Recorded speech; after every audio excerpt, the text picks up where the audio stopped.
Hola, benvingudes i benvinguts. En aquest segon vídeo de com fer l'anàlisi de dades del projecte Actuem a temps espècies susceptibles de ser invasores a la ciutat de Barcelona, veurem com fer la descàrrega de polígons i el càlcul de densitat de registres a partir d'aquest dataset que hem generat en el vídeo anterior, que us deixaré aquí dalt a la descripció.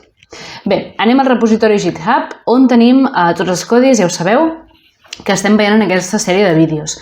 Avui el que veurem és aquest segon script, aquest càlcul de densitats, que podeu veure en aquest repositori de GitHub. Teniu l'enllaç a la descripció. Entrem en aquest codi, i en primer lloc l'objectiu d'aquest script és generar el càlcul de densitats de presència d'espècies susceptibles a la ciutat de Barcelona i calcular el nombre de registres per metre quadrat o per quilòmetre quadrat mitjà que hi ha a la ciutat de forma global i també per l'espècie, de manera que puguem després fer anàlisi de certs espais en concrets o alguna peculiaritat que vulguem observar, i intentarem veure quina de les espècies susceptibles a ser invasores té una major densitat de presència a la ciutat actualment. En primer lloc, el que fem sempre és instal·lar els paquets que necessitem, que són aquests que teniu aquí llistats.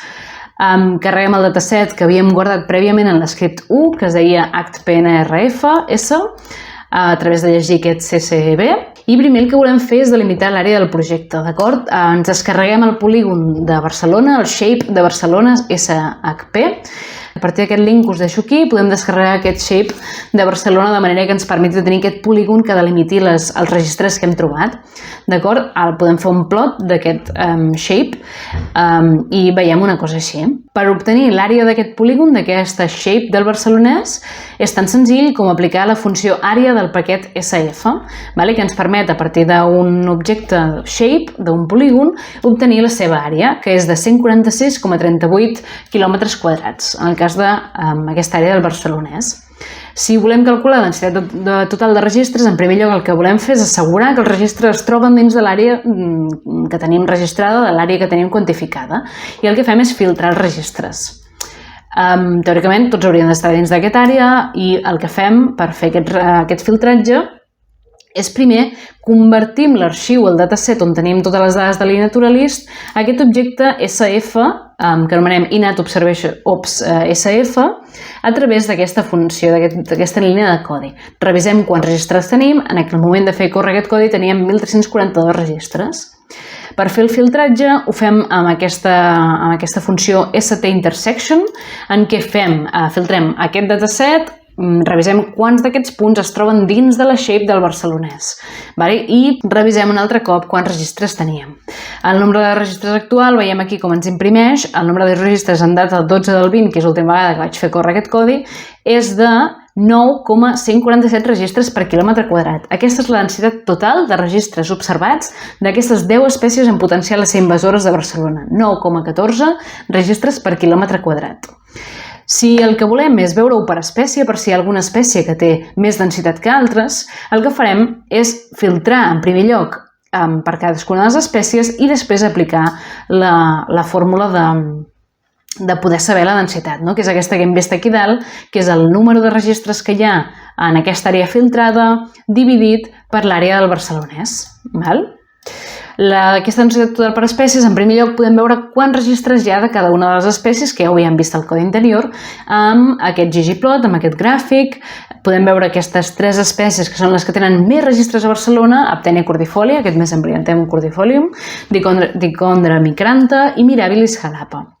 Podem calcular la densitat que suposen amb el mateix procediment que hem fet abans, primer subseleccionant per el nom de l'espècie i, per tant, fent aquest càlcul de densitat partit, o sigui, de número de registres partit per l'àrea del barcelonès. I generem aquest petit data frame on tenim pels noms de les espècies el número de registres que s'han observat i la densitat en registres per quilòmetre quadrat que hi ha a la ciutat de Barcelona. Veiem com efectivament aquestes 3 són les espècies més denses, amb la major densitat observada amb Aptenia cordifolia, aquest mes Embryanthem cordifolium, amb 2,3 registres per quilòmetre quadrat. Aquests càlculs de densitats també els podem fer per registres, per veure si hi ha alguna tendència de distribució d'aquests registres per la ciutat. Per fer-ho, simplement ens descarreguem els shapes, aquest cop no només del barcelonès sencer, sinó de la ciutat de Barcelona dels diferents districtes. Aquestes dades les he descarregat d'aquesta pàgina web pública on podem trobar les unitats administratives dels diferents districtes i en primer lloc calculem l'àrea, igual que hem fet abans del barcelonès, calculem l'àrea dels diferents districtes, que són aquests que tenim aquí. Ciutat Vella, l'Eixample, Sants Montjuïc, les Corts, Sarrià Sant Gervasi, Gràcia, Horta Guinardó, Nou Barris, Sant Andreu i Sant Martí.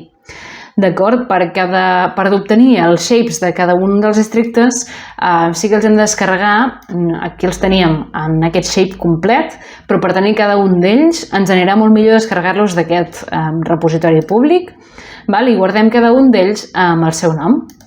Ens podreu trobar també dins d'aquesta carpeta del GitHub, podreu trobar descarregats els arxius perquè de manera que ens funcioni el codi automàticament. Carreguem aquests shapes en el nom del districte i preparem aquesta funció de manera que per una àrea donada, per un shape o un polígon d'interès i a partir del dataset faci el filtratge de quines registres es troben dins d'aquella àrea i ens conti quants registres veu. I introduïm en aquest dataset anomenat àrees el número de registres observats. I, a més, en calculem la densitat a partir d'aquestes divisions d'aquí sota.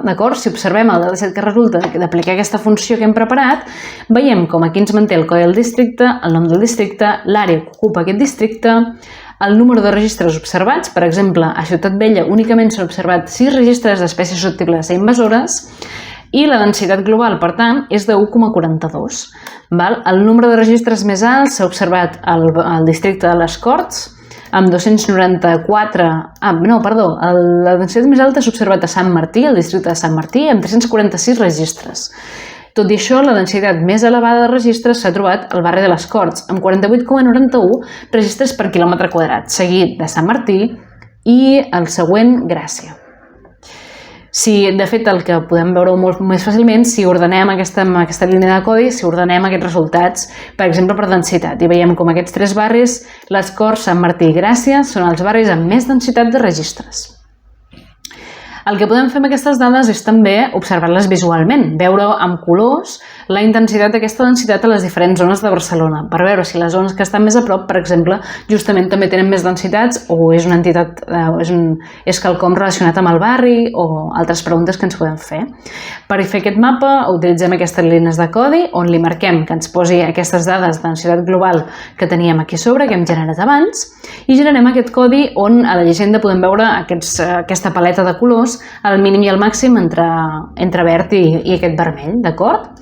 El mínim, per exemple, de densitat global d'espècies susceptibles a ser invasores a Barcelona és de 0,45 registres per quilòmetre quadrat, observat en el districte de Sant Andreu.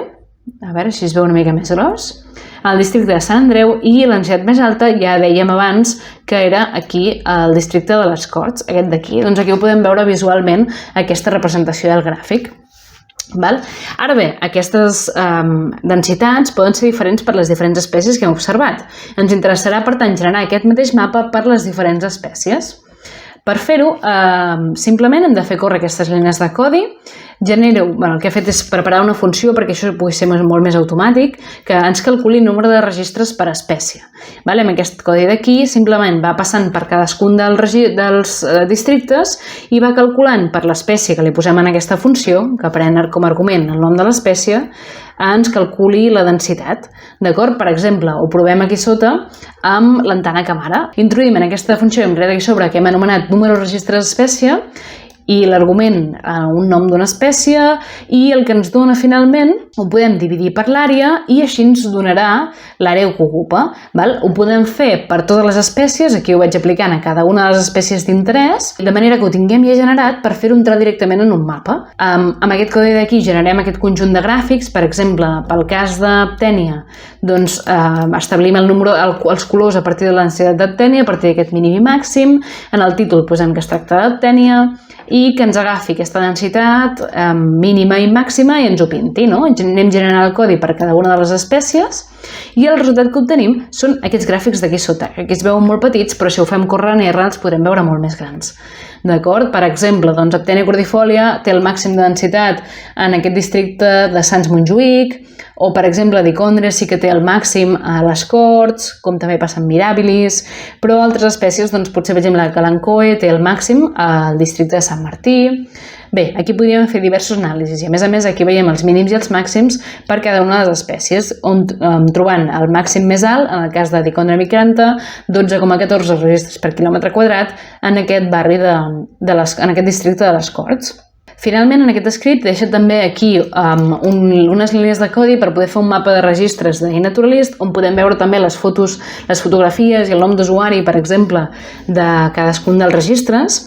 El que passa que no es veu bé un cop ho poses a GitHub i, per tant, també us ho he deixat amb un script d'R a part.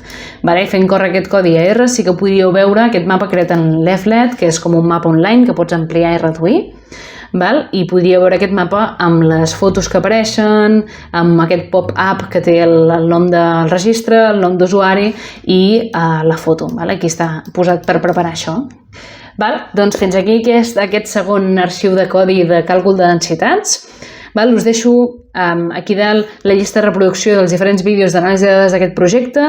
No us perdeu la següent edició on veurem el tercer script per veure com continuar els anàlisis. Fins ara!